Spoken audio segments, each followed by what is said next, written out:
Going on, everybody? Time to start the show. I've had a little bit of a cough, so you know my voice is a little cracky, but we good. Let's go ahead and switch over. It's time to talk about Francis Ngannou, Tyson Fury, and what's Francis Ngannou going to do next. What is going on, everybody? It's so great to have you guys here. Episode 70 of the Boxing Fanatico live show. And I forgot, I keep forgetting to make sure I get your comments up here. Hold on, let me pull this up here. Yes, this is the correct thing. Let's see here. Make sure. I just want to quickly make sure that I can have the pop-up chat pop up. There we go. What's going on, everybody? What's up, Fire? We got John Morales saying, definitely won't say he killed it, but he definitely made boxing look bad. Okay, I respect that take. Fire Francis shocked me, though I still won money from it. A win is a win, but Francis got robbed. I know that deep inside he did. So I don't feel happy that I won money from that fight. Okay, all right. And of course we got David Morales up here. What's going on, brother? We gotta hit you. We gotta hit you with the member video. Since you're a member, and it's funny because that member video is Tyson Fury.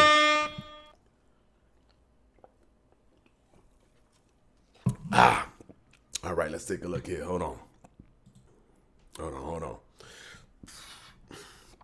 Let me make sure that is following this, because this looks like it's lagging behind that one.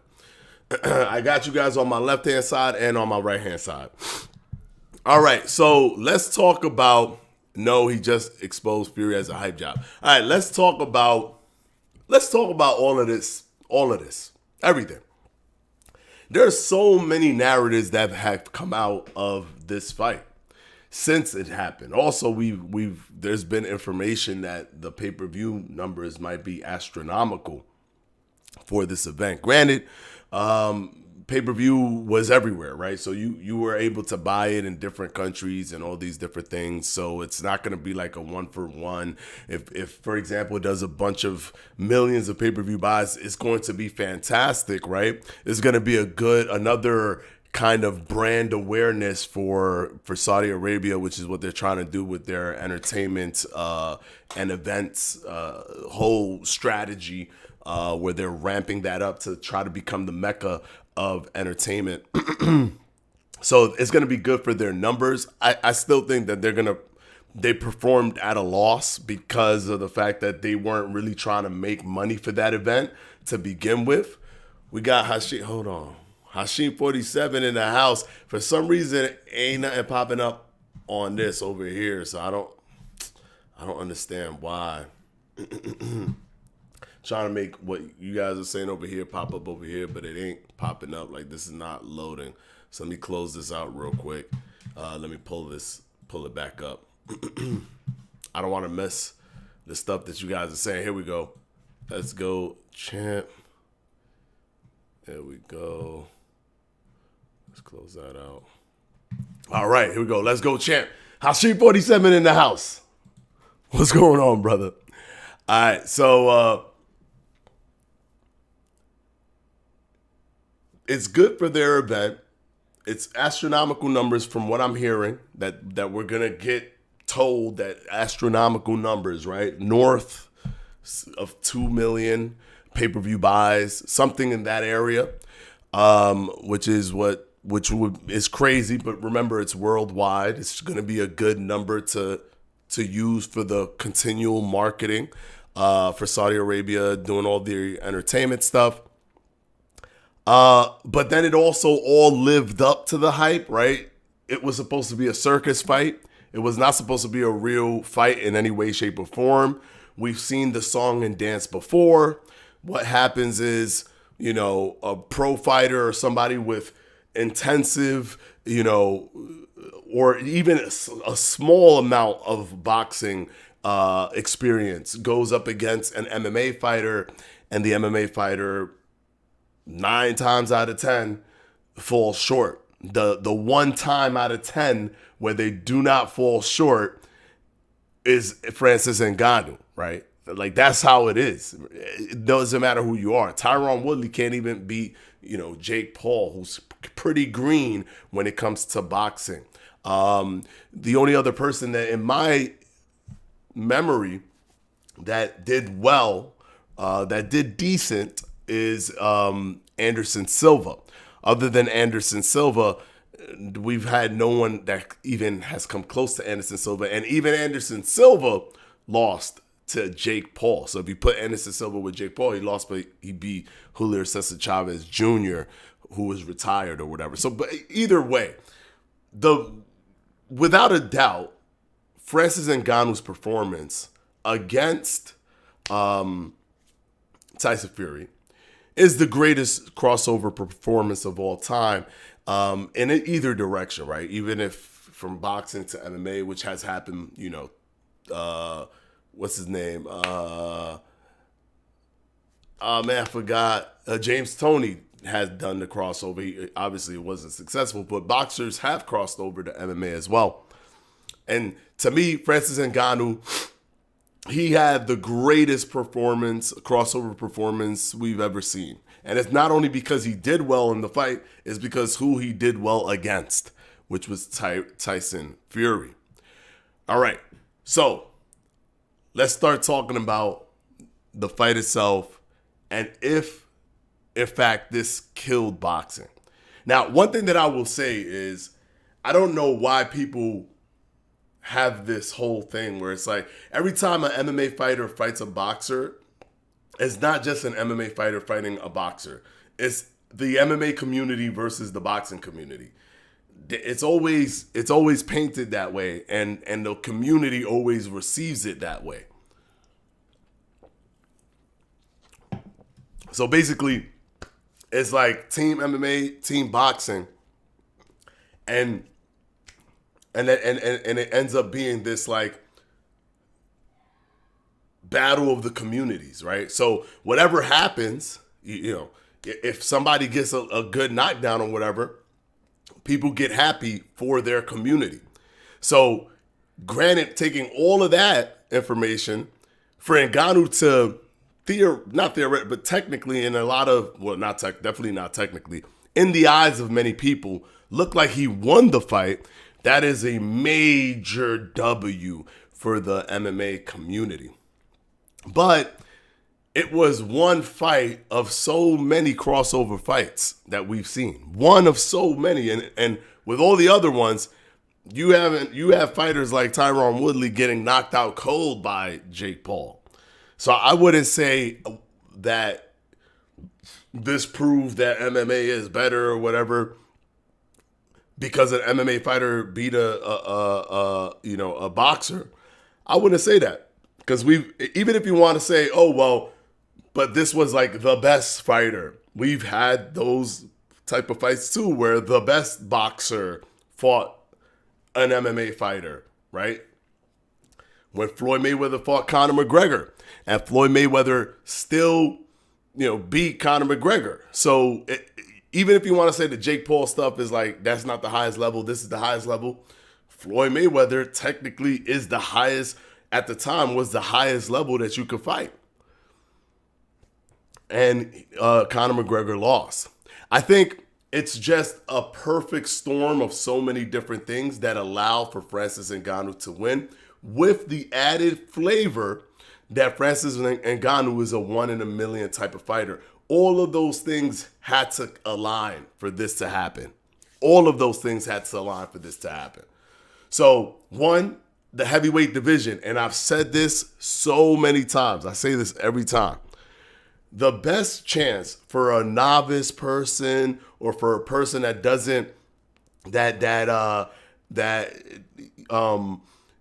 hasn't fought before or picked up boxing at a very old age, the best division is the heavyweight division.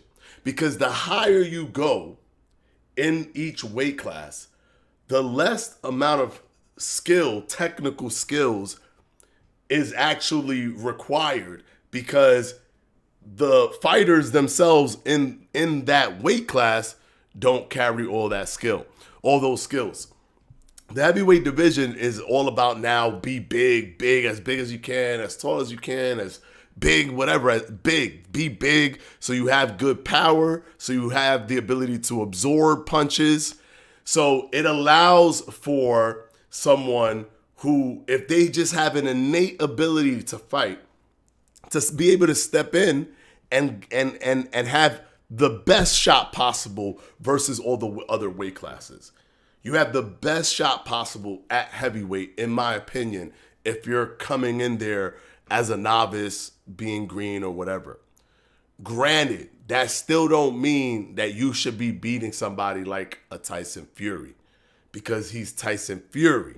And one of the ironic things about me saying, well, they don't all have skill up there or whatever, he's actually skilled, right? A lot of people, I'm seeing it in the comments, I'm seeing it everywhere. They're like, he's a hype job or whatever, but he's actually one of the more skilled heavyweight fighters.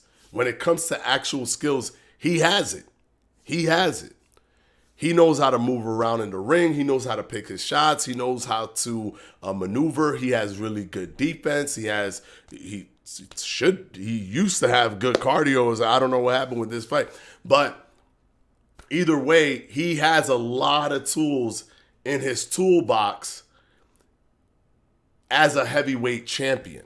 As a heavyweight champion, he has a lot of tools in his toolbox. So he fought probably the most skilled person that he could fight, right? Other than maybe Usyk, which, by the way, I was telling you guys that Usyk could outbox Fury, and y'all kept telling me I was crazy, but now y'all can see that this is a possibility. But with all that information that I just put out right just now, Francis Ngannou still did something that was unbelievable to me. Francis Ngannou didn't go in and get a lucky shot. Heck, the punch he landed was orchestrated, was planned. It wasn't lucky, it was planned, because you could see the setups. He outboxed Tyson Fury. He outboxed Tyson Fury. He used the dark cloud of his power to keep Tyson Fury at bay, and then he outboxed Tyson Fury. That's crazy. And I don't care if people say, Fury is a hype job. No. That is crazy that a man who had never boxed before, didn't get a lucky punch and win the fight, didn't get a lucky punch and rocked him so he could blast him and then the referee has to call a TKO. No. He outboxed Tyson Fury. He outboxed him. In my opinion, the only reason someone will see this as killing boxing is because they think that Francis Ngannou came in representing the MMA and beat Tyson Fury for MMA, and now he's going to ride off to the sunset as an MMA fighter. If anything, this breathes more life into boxing. Because now boxing in the heavyweight division is more interesting. It's more interesting. Now I want to see what does Francis Ngannou do in the heavyweight division. Now Francis Ngannou is probably thinking to himself, man, I got so much confidence. I want to keep doing this boxing thing. Now we might get a Francis Ngannou versus Deontay Wilder fight. And if Francis Ngannou beats Deontay Wilder, how dramatic is that? In my opinion, because I'm not looking at it through the tribal nature of MMA and boxing, really, he has helped the sport of boxing by doing what he did.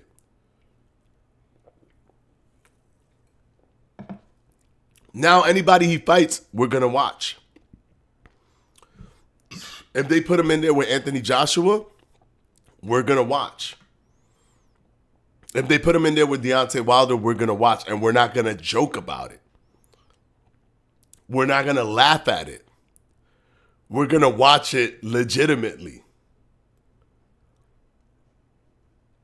So in my opinion, he actually helped the sport of boxing. He didn't kill the sport of boxing. Because the sport of boxing is not this tribal, just, oh, MMA versus boxing, and that's all it is. That's not what it is. It's about having talent, having fighters, having fighters that people want to watch, and he just created a new instantaneous overnight sensation of a fighter that people are willing to buy pay-per-view for. If you didn't buy his pay-per-view against Tyson Fury, you're probably now going to buy the next one, because now you've heard all the buzz, you've seen the highlights, you've seen that he's dropped Tyson Fury, you've seen that there's a controversy with the results. One thing I will say though is that I think robbery is used so much. I don't think that this fight was a robbery. I do believe that Francis Ngannou won in the way I interpreted the fight, how I scored the fight. But, the way a judge sees the fight, I can't control that. If the fight is close, to me, it could always go either way. One judge saw it for Francis Ngannou. Another judge saw it for Tyson Fury, and the third judge saw it for Tyson Fury by 1 point. So it was a very razor-thin win. He won literally by 1 point. So I don't see it as a robbery. But I do believe that the majority of people also, he's the underdog. So even him doing just decently is going to look a lot more impressive than seeing Tyson Fury do well. So that could also be really impactful in your memory when you're watching it. But I've rewatched the fight, and I still think Francis Ngannou won the fight. But I do understand how it could go either way because it was pretty close. It was a close fight. But Francis Ngannou definitely, in my opinion, did the more damage throughout. Round 8, he just put the beats on Tyson Fury. And for some reason, the CompuBox numbers had them close on that round. I don't know how, because he was literally landing everything, and he was just applying pressure. He was also holding the center of the ring. He was also the ring general. One thing that you always want to tell yourself to see who's winning the fight is who would you rather be in the fight at the current moment. I always found myself wanting to be, Ngannou during the fight. So I think that I personally scored it for Francis Ngannou, but I don't want to call it a robbery because it was a close fight. All right, let me see what you guys are saying real quick before we continue. We got Poe in the house. What's going on, brother? Hold on. Fury took this fight lightly. He probably felt no one was more of a threat than Wilder was. Okay. That's a possibility. He could have definitely taken it lightly, but here's the thing. I feel like when you have the experience of a Tyson Fury, you could take it lightly in the preparation for the fight. But when you're in there and you're noticing things aren't going your way, you should have enough tools and enough experience and enough things just downloaded that you could just always pull in there so that you could take the fight back from somebody who's a novice.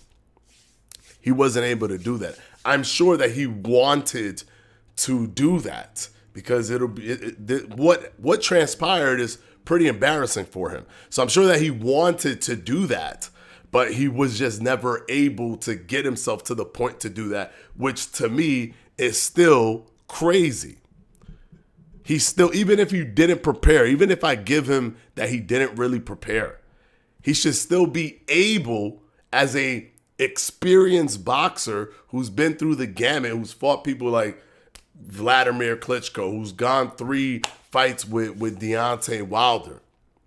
He should be able to go, oh, okay, well, this is not what I expected, but I'm the boxer here. I have so much experience. I know what I could bring to the table. Let me add some more elements. Let me adjust. Let me get this so out of his reach just using what I know. And he wasn't able to do that. It's not just the preparation. The preparation is more about just making sure you're a little bit sharper, your conditioning is good, you stay on point, you come in with a little bit of a game plan, but it don't mean that you all of a sudden forget everything you've ever learned. He still should have been able to outbox Francis Ngannou. For him to be outboxed is the thing that's shocking to me. It's not even a knockdown. The knockdown was shocking to watch as it happened, sure. When he was outboxed, that blew my mind. That blew my mind. I couldn't believe that he was getting outboxed by Francis Ngannou. I couldn't believe it. Because he's not just the boxer. Like, if Francis Ngannou outboxed Deontay Wilder, it makes more sense. Because Deontay Wilder's not technically sound. He's just a good power puncher. But the guy that's the actual technical heavyweight guy, he got outboxed by a novice. That's crazy. That's crazy. Fury exposed and all of a sudden heavyweight seeming more open. Yeah, one thing that this fight definitely did do is it zapped a lot of the luster between Usyk versus Fury. It was supposed to be a clash of titans, and now because of this fight, it's not going to feel like a clash of titans. It's not going to feel like a 50-50 fight. It's not, heck, before this fight, I'm sure it wasn't even a 50-50. In the eyes of most people, it was probably Tyson Fury was going to be too big and, too much skill while being big for Usyk. When I was telling y'all, that doesn't matter. Usyk is skilled enough. He can come in there. He knows how to work as being the smaller guy. It's not like Usyk constantly fighting as the bigger guy. Usyk is always usually fighting as the smaller guy, which means he knows how to fight as the smaller guy.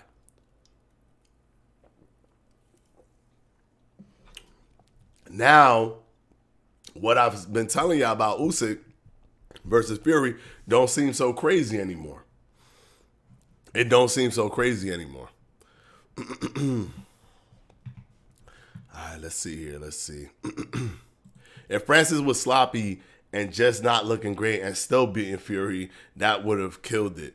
The fact Francis showed a lot of tools and skill, it is more of Francis being a generational talent. Exactly. That's what I said. That's what I'm saying. A lot of people are trying to take. People are inadvertently taking away from Francis Ngannou by saying that, Tyson Fury was just a hype job. Tyson Fury was doing Tyson Fury stuff in there that will give a lot of heavyweights problems because remember, a lot of heavyweights do not have that high technical prowess. They just don't. So he will give a lot of heavyweights problems in there being Tyson Fury.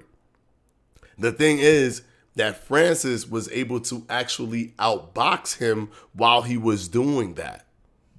Because he didn't bite on feints. He stood his ground. He did a lot of catch and shoot. He did a lot of smart stuff. He was cutting off the ring very well. He held the center of the ring. His power it transferred from MMA to boxing. It was no joke. I think that he's just this 1 in a million, lightning in a bottle person because the way he won, it shows that to me. He didn't win by no lucky hit or whatever. It shows that he won by literally being patient. He looked like a boxer in there. He looked like the better boxer in there. What's going on, HNIC? What's up? What's up? Mr. Nobody. Ngannou is a tank. He could give some guys a good fight just because he's so big and strong. He could make a big money fight with Wilder. Yeah, that would be must watch. You imagine Wilder and Ngannou? They got to get that bad boy going right now. Get that bad boy going right now. Ngannou versus Wilder. Get that bad boy going right now. And don't be surprised if Ngannou wins that fight. Don't be surprised. Because I don't even think Fury feared Wilder's power as much as it looked like he feared Ngannou's power. It looked like it could be that because Ngannou was who he was, the power, it was more scarier. And what do I mean when I say that? He's an MMA guy that shouldn't be in there. If he ices him, that's going to be 10 to 20 times more devastating and damaging to his career than if Wilder did it to him. So that could be it. It could be that, hey, I felt this power and I don't want to deal with the fact that I could get knocked out by an MMA fighter, so I'm a be more cagey. That could be it. It could be a lot of things that caused this situation. What's going to be very telling is what happens in Francis Ngannou's next fight, because the next person to fight him is not going to take him lightly. Whoever that is not going to take him lightly. Because and he could fight anybody he wants. He could fight anybody he wants because he's going to bring a lot of money to the table. So there's not going to be anybody that says no. He's going to be high risk, high reward. High risk because he's an MMA fighter. It could tarnish your career to some degree. But high reward because he's Francis Ngannou, and I'm sure these pay-per-view numbers are going to allow him to say, look how much I can make for you. Plus, since he gave a good performance with Tyson Fury, he's not as risky to lose to anymore, because at least it's coming with he's this once in a lifetime talent that can cross over and do well. So it's high risk, high reward, but not as high of a risk as it was with Tyson Fury. Even though before Tyson Fury fought him, he was low risk, high reward, which is funny. He was low risk, high reward, and then they got in the fight, and then he was high risk, high reward during that fight. Heck, the betting odds switched over. By the 12th round, the sports book betting odds had the favorite was Ngannou to win. Unbelievable. It was an unbelievable night. Unbelievable night. MMA fighters and boxers made it tribal. MMA fighters and boxers? Or maybe it was tribal. Therefore, MMA fighters and boxers played into it. That's a possibility as well. The Wilder versus Ngannou rumors have been buzzing all day. Hopefully Wilder pivots to this instead of wasting his time with Hearn and AJ. I would still love to see Wilder versus AJ. That's a fight that I think that we've always wanted to see. But I wouldn't mind if he pivots to this fight because it's going to be a big fight. I see Hearn downplaying Francis Ngannou, but I think he's only downplaying it because he's trying to get the fight he's trying to get the fight to happen between Wilder and AJ, right? So he's probably downplaying his performance, but really it shouldn't be downplayed. Tyson Fury, granted, he's not the greatest of all time, but he's done some stuff, right? He's beaten Vladimir Klitschko in a horrible, probably the most boring fight I've ever seen in my life, but he still beat him. And he beat Deontay Wilder, which is still crazy because even though Deontay Wilder is not super technical, Deontay Wilder laces everybody. It didn't matter who you were. He was Luis Ortiz. He was just knocking him out, and Luis Ortiz is an Olympian, right? So crazy. He has not a good resume. He has a okay resume, but he's also the guy, right, with skills, and he's big. He's that guy. Don't water him down to water Ngannou's performance down. Just accept the fact that what we saw will not be ever replicated by anybody else. It's one of those one and dones. We got Love C Shorty in the house with the $2 super chat. Hold on. We got to give him the super chat video. Thank you so much, brother. Good to have you back, bro. Thank you, brother. Yo, I was pretty sick when I got back, so I'm basically slowly recovering from being sick. But yeah, when I got back, started coughing like crazy, and then the next day I was done. So I'm coming back now, slowly but surely, getting better. I know you can probably hear it in my voice right now. All the coughing I've been doing got my voice a little hoarse. But thank you, brother. We love to have you here every time, brother. Love to have you here every time. AP, whatever. Yo, Ngannou won the night. Fury won the fight, I guess. LOL. Yeah, Ngannou definitely won the night. Let me give you a heart, by the way, right here. Ngannou won the night, but Fury won the fight. Or Fury was, the judges saw it that way. The way judges score it, Tyson won it, but the 96-93 score I heard someone had is wild. Yeah, that was the second judge. He had it 96-93. Which is crazy. Crazy. You've been playing UFC 5? Yeah, I'm playing UFC 5. I'm trying to get better at it. It's a little bit complicated, but I'm trying to get better at it. We'll get there. Looks like Mike Tyson did a good job with Francis Ngannou. Big ups to Iron Mike. Yeah, he did a great job. I think that the training videos we saw were him trying to trick people. Because he wasn't punching like that. In the actual fight, he wasn't punching like he was punching the bags, the mitts. He was actually punching much more sharply, quicker. His hooks were like lightning fast. There were some lightning fast hooks that he was throwing. So he didn't look nothing like the mitts that he was hitting. Nothing like that. Even his head movement where he was like, and everything looked like wide and stuff when he was doing the mitts. He was ducking beautifully during the fight. I really think he used that as a red herring. I really think he just put those videos out because as a mind game thing to keep Tyson Fury underprepared.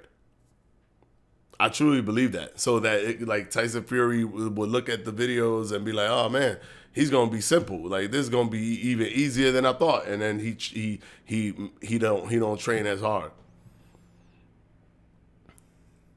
Shout out Ngannou. He just climbed a mountain in front of our eyes. Yeah, it was beautiful to watch.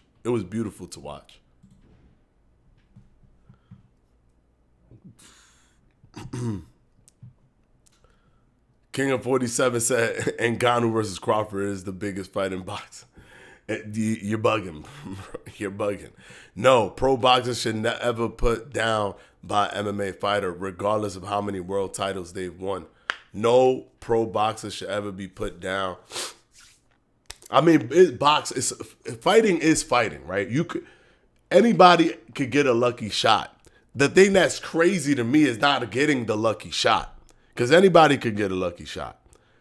The thing that's crazy to me is him being outboxed by Francis Ngannou. That's the thing that's crazy to me, because Francis Ngannou doesn't have the experience that give you the instincts to be able to outbox somebody in the ring. That normally doesn't happen.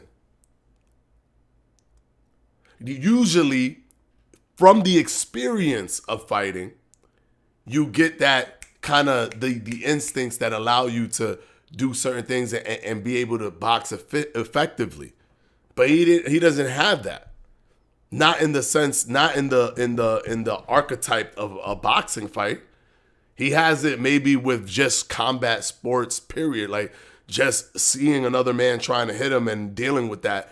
He has that maybe, but he used it perfectly for the format that he was in, which was boxing.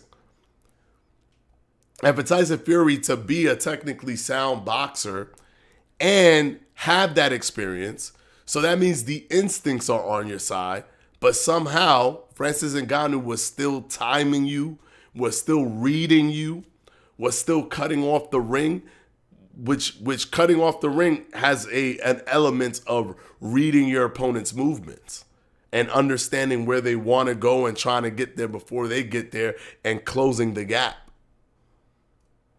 And he was able to do that. And not to mention, he has like this super brolic, shock absorbing neck that didn't allow any of the punches that actually did land to even hurt him even a little bit.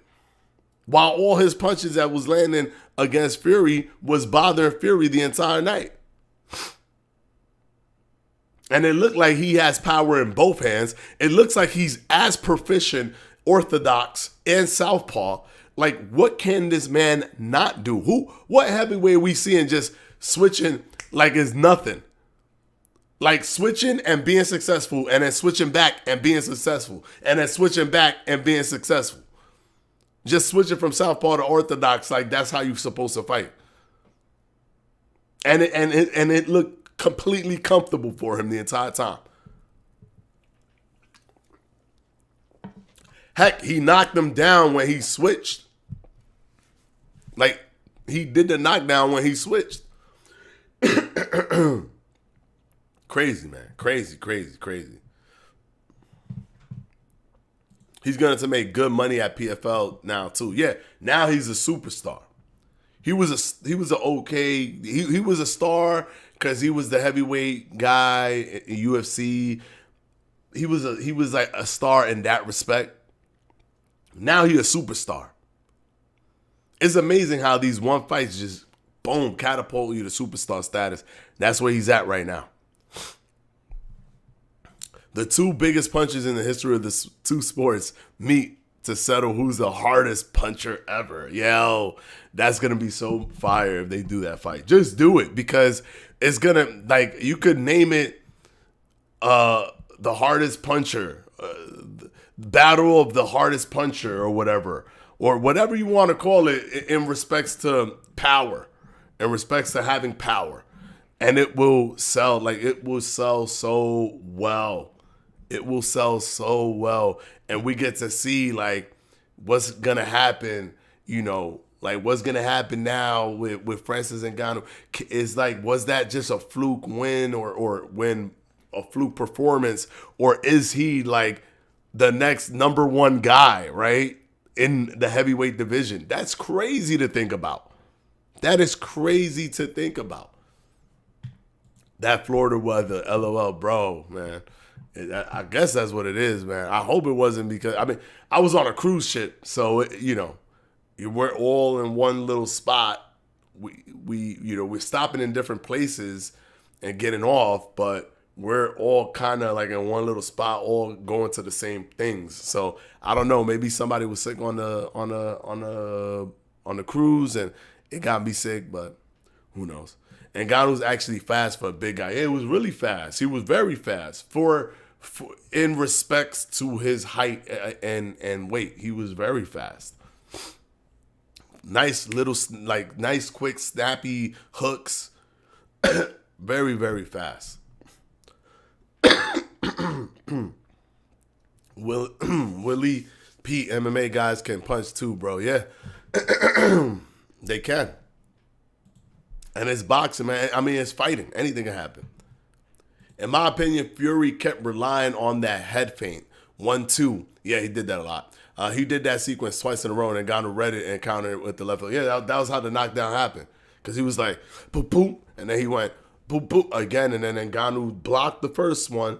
and then, or it kind of went through, skinned him a little bit, and then he did it again, and he was like, all right, well, if you're going to do it again, you're basically, when you do it like that again, you're essentially saying, here's a second chance for you to do whatever you wanted to do the first time that you from what you just saw that you didn't do, which is like it's fresh in his mind, and you just did it, and you're gonna do it again. I think you also sometimes you try to subvert the expectation of your opponent by doing it again, because they would be like, there's no way he's gonna do it again. So therefore you do it again because it throws them off in terms of the rhythm. But that didn't work with Ngannou. Ngannou was like, oh, you're doing it again. Oh, okay, well, here's my left hook. And it dropped him. It's heavyweight, though. Guys get dropped by nobodies at heavyweight. Yeah. Because it's the heavyweight division is the division that gives you the best opportunity. The best opportunity to be successful if you have little experience. You could be successful in the heavyweight division over all the other divisions. It just has that, like that open opportunity for you to do that. But with that being said, the impressive thing about Francis Ngannou is that he didn't do it with a lack of skill. He did it with skill in a sport that he ain't never been in. He did it with skill in a sport that he was never in, against a skilled version of a heavyweight. So he ain't do it with a sloppy heavyweight. He did it with a skilled version of a heavyweight that never got around to adjusting to what Francis Ngannou was doing. Crazy. Now we're watching MMA fighters come to boxing. I'm here for it. Alex Barrera wants to box. Well, see, they gotta take a little bit of a chill pill though. Boxers gotta take a little bit of a chill pill. We've seen historically that this is an outlier. What Francis Ngannou did is not something that we're going to see other fighters do. It's not. I'm telling you, it's not. Because this was a once in a lifetime kind of a thing. Like, this person is a 1 in a million, 1 in a billion, 1 in a trillion type person. We're not going to just see somebody come in and do this. We're not. We're going to probably see what we normally see, right? Because the circumstantial evidence is there. An MMA fighter crosses over. They're not skilled enough to deal with all of the nuances of boxing. Therefore, they end up losing. No matter who they are, no matter who they're fighting, they just tend to not be able to do it. The closest thing to Francis Ngannou, in my opinion, was Anderson Silva, but he did it against a retired boxer who wasn't even that serious about boxing when he was boxing. We're not gonna see this again. I don't think. I could be wrong. I mean, it happened with Francis Ngannou. It could happen with anybody else, but I think that this was this one in a lifetime fighter that is able to be competent in a sport like boxing and MMA at the same time. MMA guys want to box because the money is better than MMA. 100%. The money is better in boxing by a mile. That's the thing. Like, sure, the UFC is perfect for the viewer, for the fans. It's perfect for the fans. The UFC business model, the way it's designed, is perfect for the fans. Because the fans get every fight they want. Every single fight. Because the fighters have no choice. They're in that brand. But it's horrible for the fighters. Perfect for the fans. Perfect for the consumer. Horrible for the fighters. Which is why the brand awareness and the brand loyalty and all this stuff has grown for the UFC because of the way it's designed, which is perfect for the fans. Boxing is horrible for the fans. So every time we get a Crawford versus Errol Spence, we rejoice. Like it's like hallelujah, right? Because the way the way it's set up for boxing fans to see boxers fight each other, That's much more. There is way more tape they have to jump over, way more hurdles they have to jump over for us to see the fight that we want to see. And nothing is ever guaranteed, right? If somebody wins a world title and the person's next in line to fight them, it's almost a guarantee that that person is going to fight for the world title in the UFC. But not in boxing, because in boxing, they ain't even one world title. There's more than one. So they wouldn't even have to fight that one person. Theoretically, they wouldn't even have to fight that one person if they don't want to. Luckily, the rise of becoming undisputed is here. So it's an important thing where people want to prove that they're the best. They actually try to collect all the belts. They didn't do that in the past. They're now doing that. They're doing that now, though. Hardest punchers, but both failed to stop Fury. I think Fury, think about it. Deontay Wilder was knocking people out even if you blocked the punch. I think Fury just has the ability to, like, get back up. Like, he could absorb the punch and get back up. Will it hurt? Yes. But can he get back up? Yes. We already known he went 3 fights with Deontay Wilder and didn't get knocked out. We know that he could take a punch.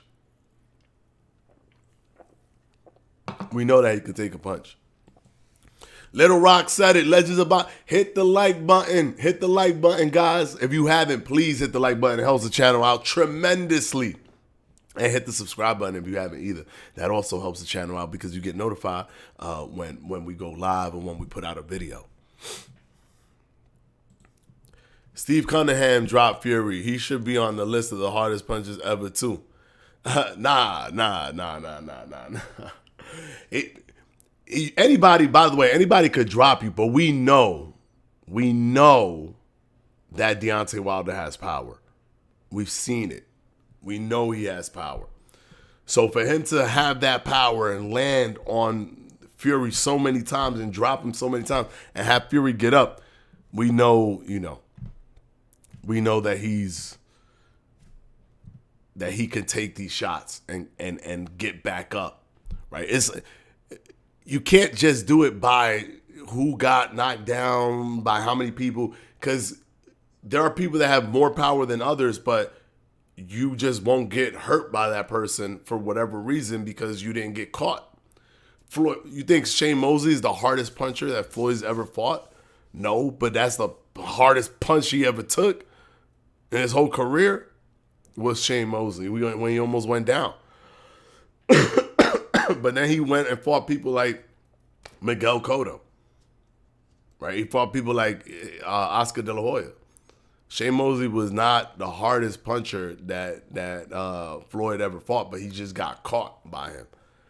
We know by data, by information, by looking at historically that Deontay Wilder can punch very, very hard. That Deontay Wilder is not, if not the hardest puncher of all time, if not one of the hardest punchers of all time, he is the hardest puncher of all time. The way he's knocked people out throughout his career is crazy. He was knocking every single person out.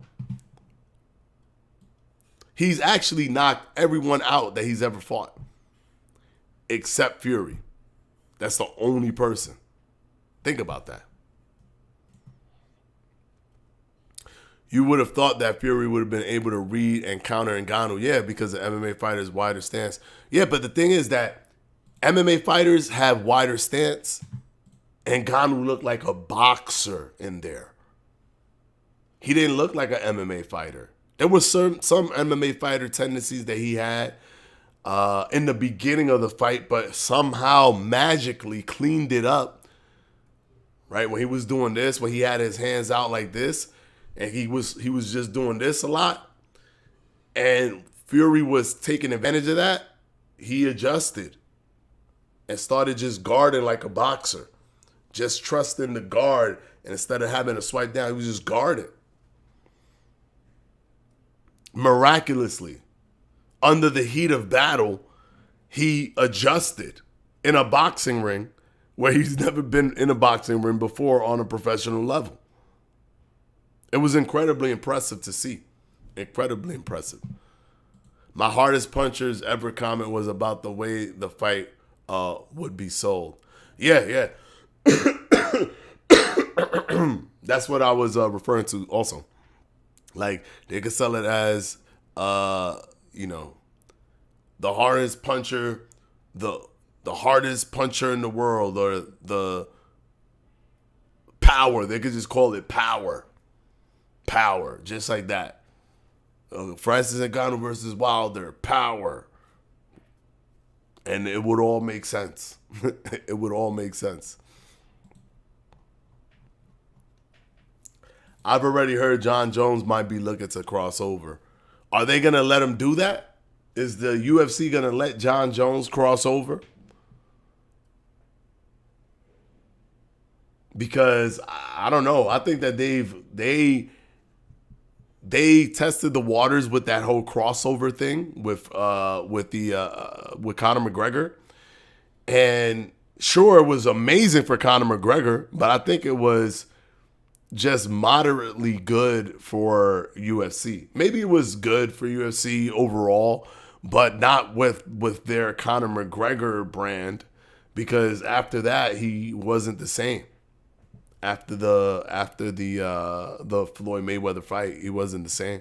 He didn't have the same drive. So I don't know if they would allow for John Jones to do that.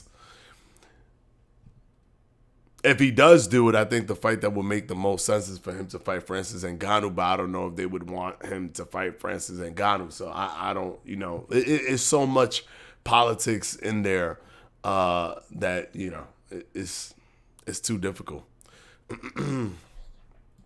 To be fair, I'm guessing if Jones boxes, it'll be after his last UFC fight. That's what I think. Well, okay, yeah. If after his contract, then he could do whatever. Yeah, he could do whatever he wants. If it's after his contract.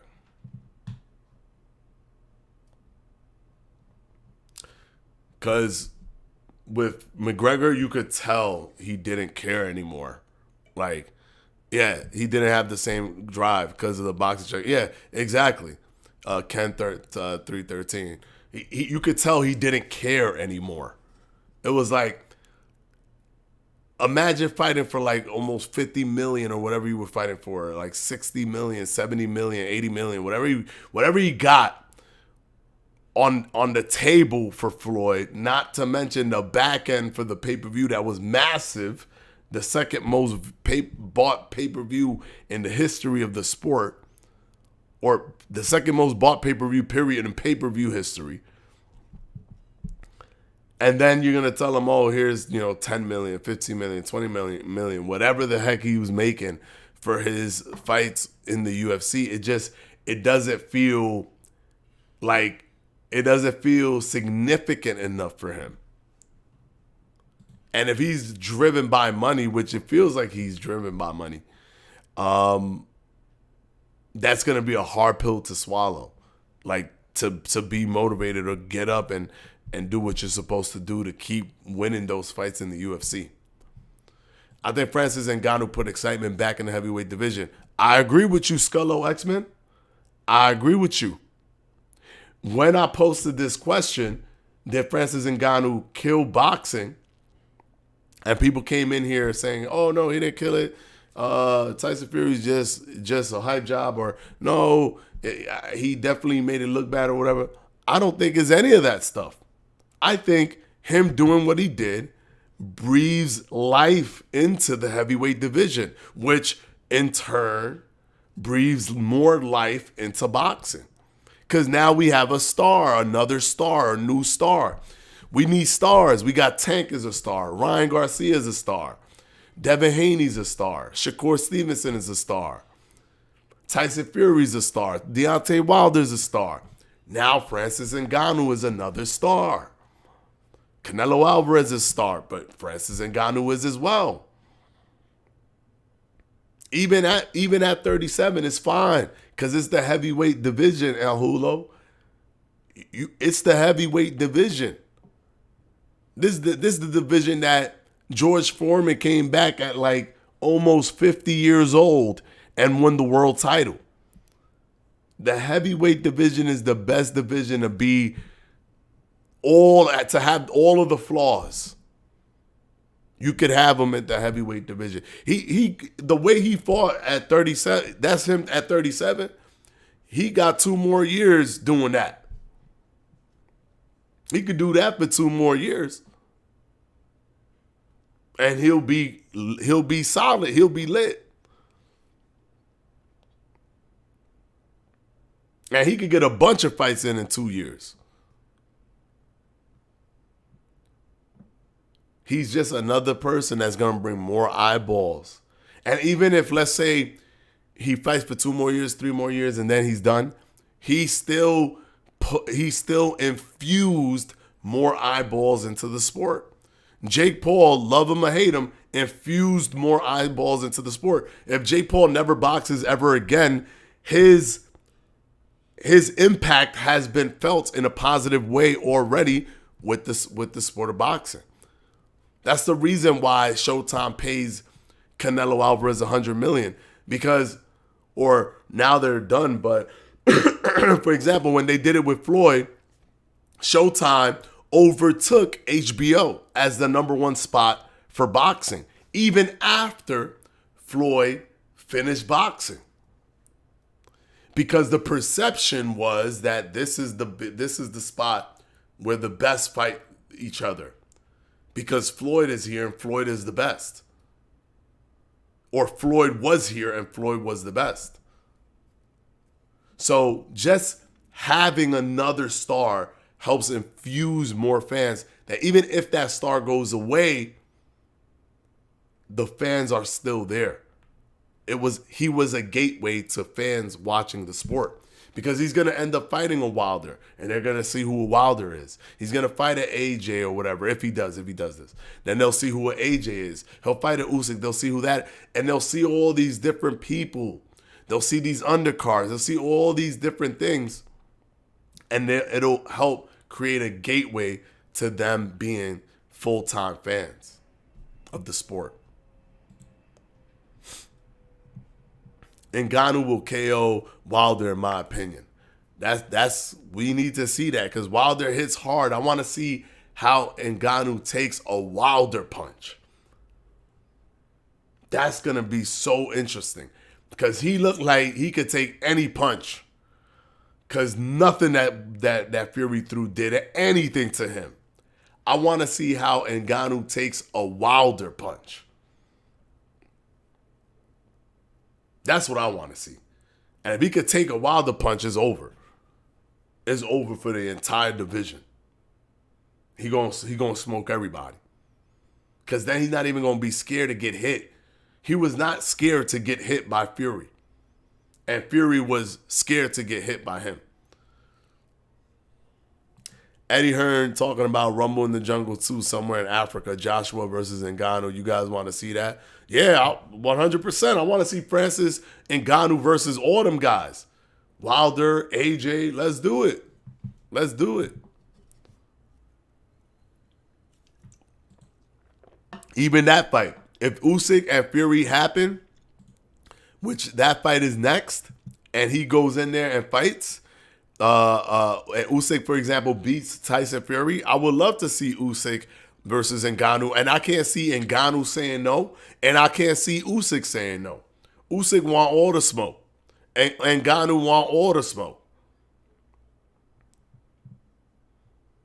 I think that one's going to be tough, though, for Ngannou for sure. I think he has an easier time with AJ, and he has an easier time with Wilder than he does with Usyk, because Usyk is actually very skilled. Francis also has a fan base from the MMA that's seen this fight, so it's just going to be more eyes for boxing. Exactly, Scullo. More eyes for boxing. He enhanced boxing by doing what he did, because now he's a person that people want to see, not fight in circus fights. We don't care about circus fights no more. You're not a circus fighter. You're just a fighter. And I think top rank, WBC is going to rank him in the top 10. So he could theoretically fight for a title very soon. And that would be amazing. To be fair, Foreman initially retired for 10 years, his entire 30s, preserved mileage on his body. But yes, heavyweight boxing is a place to be for older age competitors. Power is the last thing to go. Exactly, Daniel. Yeah. And yes, that is a caveat that needs to be understood. He did rest for many, many years. So wear and tear wasn't there for him. But regardless, the fact that he was able to do it with all that ring rust and being old still is telling. The heavyweight is the best place to be for Francis Ngannou to be successful. Because now what? He fights a Wilder. Wilder's not technically sound. Wilder just has to be able to land that punch, and that punch has to be able to knock him out. If it doesn't, it's game over for Wilder. AJ, same thing. He not super technically sound. He could outbox AJ if he wants to. He can't.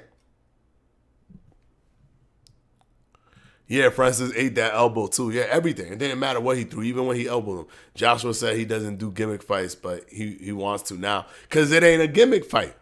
It was a gimmick fight until Saturday. It ain't a gimmick fight no more. All right, we're going to go ahead and end it, guys. There, 1 hour.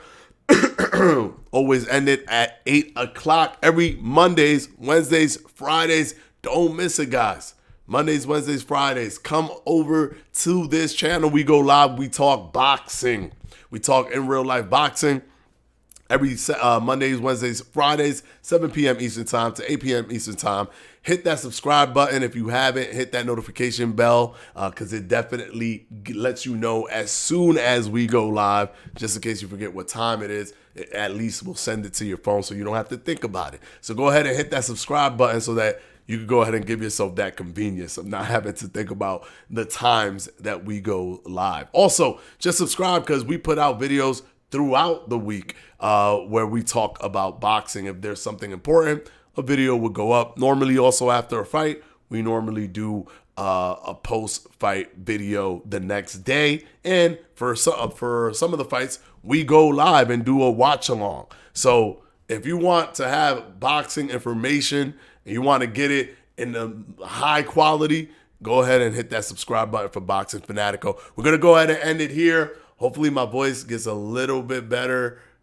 Tomorrow we're not going to be on here, so we get to rest the voice a little bit, and hopefully on Wednesday we get it back in full swing. And tomorrow is Halloween, so happy Halloween, everybody. Hold on, let me see what you said. I think Ngannou can take Wilder's punch because he's used to getting hit with 4-ounce gloves. Well, we'll see. I mean, Tyron Woodley was used to getting hit with 4-ounce gloves, and he still got knocked out by Jake Paul. So we just never know. But I think that we're going to have to wait and see. Later, fam. Peace out. Y'all stay safe. Yes, sir. All right. Until the next one, guys. Peace out. I'll see you on Wednesday.